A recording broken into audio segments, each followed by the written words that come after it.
It's way easier to go through life and never say nothing. Wear beige and no one even knows you're alive.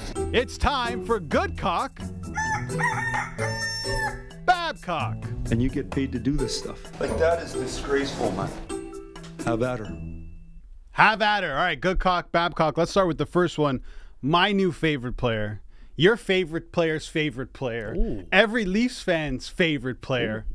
Simon Benoit. Here it is. Good Cock, Bad Cock, Justin Pooni. You ready? Mm-hmm.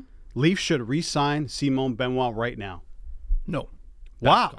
How dare you? Because Simon Benoit deserves to get an extension with the Toronto Maple Leafs. Absolutely. But you have to get the Nylander deal done. You have to figure out what you're going to do with Marta. Get rid of those, get those bigger money deals and decisions out of the way first, and then you can figure out how Simon Benoit slots in. Gotcha. This guy's been absolutely amazing this year. We've talked about no goals, no assists, 22 minutes of penalties, but he plays so hard, Albert. He's physical. He steps up for his teammates. You know, Sheldon Keefe has said it himself. He said we try to keep him away from offensive zone draws and stuff like that for various reasons. But the fact that this guy has gone from relative unknown to now kind of like a folk hero in Toronto has been a great story. He does deserve an extension. I think he will get one from the Toronto Maple Leafs. I would say he's going to get a decent raise. He's not going to be, I think it'll be under $2 million, but I think a 2-year deal at 1.5, 1.75 might not be a bad chunk of change for a player like him.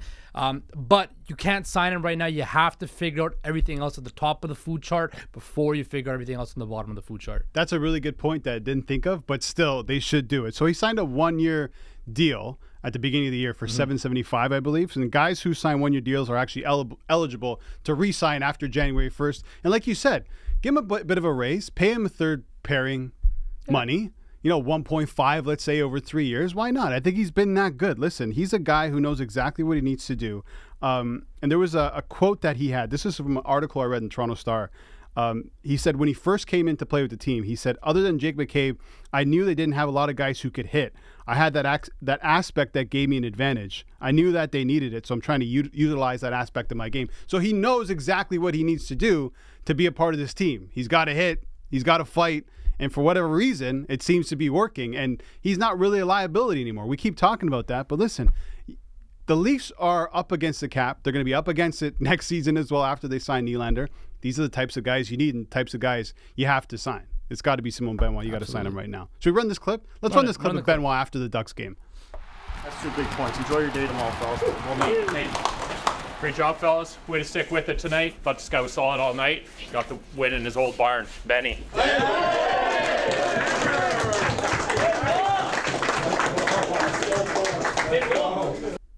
Fuck, thing goes, I can't score a goal, but I'm glad to hit the bodies for you guys. Keep it going. I love that. Can't score a goal, but I'm glad to hit the bodies for you guys. Simon Benoit, everyone's favorite player. Okay, the second one, Justin Pooni. Good cock, bad cock. Auston Matthews, who now has 30 and 35, will score 50 and 50. Brother, this is bad cock. Wow. No, bad, not bad. It is a bad cock. You know, look, this is not... Hold on, no belief in Matthews to do it? There's no chance. All right. And look, before the new year ended, I came out and I proclaimed that, I do mess with Auston Matthews.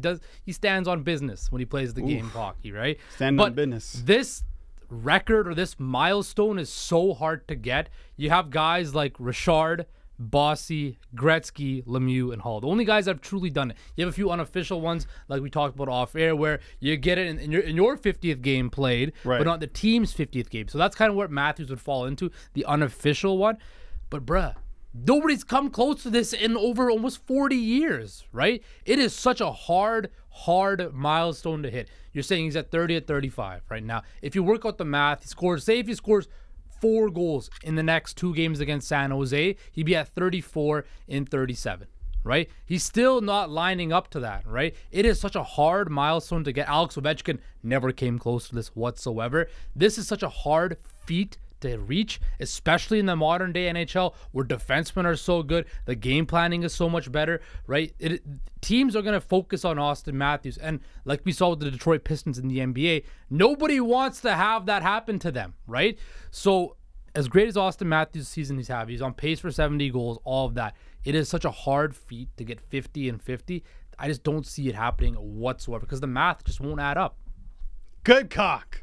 You got to, man. You got to go out on a limb. This guy can score goals for fun. What did he have in December? 15 goals? Yeah.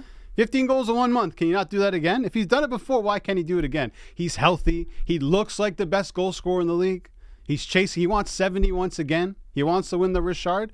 Let's go. The unofficial 50 and 50. And the players who did that, by the way, the unofficial 50 and 50. Yari Curry, McGillney, Cam Neely, Lemieux. I mean, you would think more players would have done that. It's really surprising how short the list is, honestly.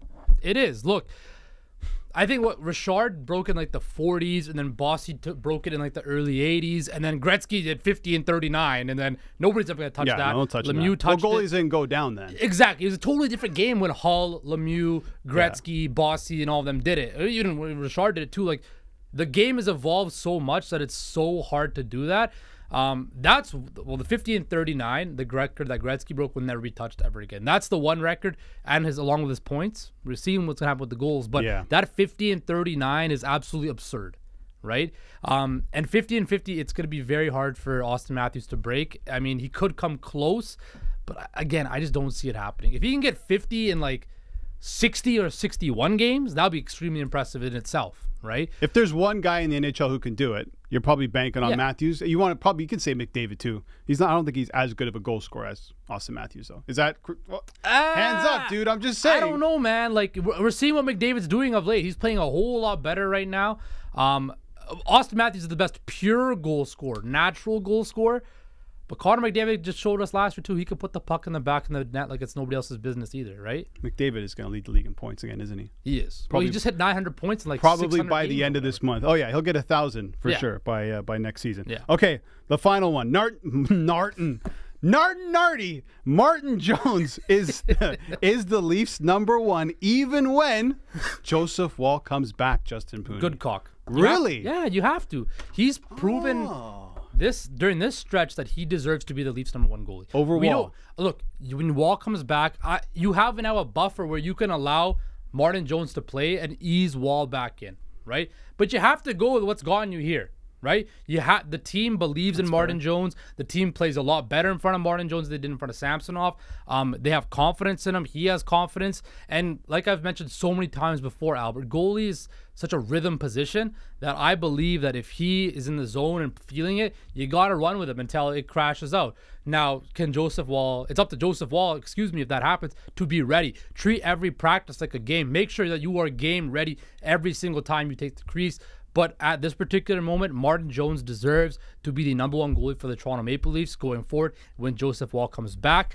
And even if he does slip up a little bit, he has a little bit of a leash because he's carried the load for this team over the last little while. He deserves to be the #1 goalie and potentially the #1 starter come playoff time as well. Man, I'm on the fence with this. I can't even go one side or the other because it's hard to take it away from him, but it's also hard to take it away from Woll. He was pretty good this season. 8-5-1, I think 916 save percentage.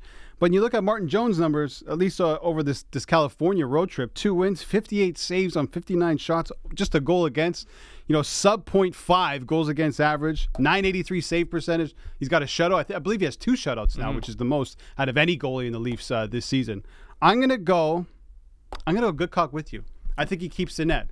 But by the end of the season, if Joseph Woll stays healthy, this has to be his net, and moving forward into the playoffs, it's just nice having that backup. Absolutely. Imagine you told, a Leafs fan earlier in the year that come January, you're going to have a goalie on a Cali road trip that has a 983 save percentage. You'd be like, oh my God, we're winning the Stanley Cup. Maybe not. It's Martin Jones.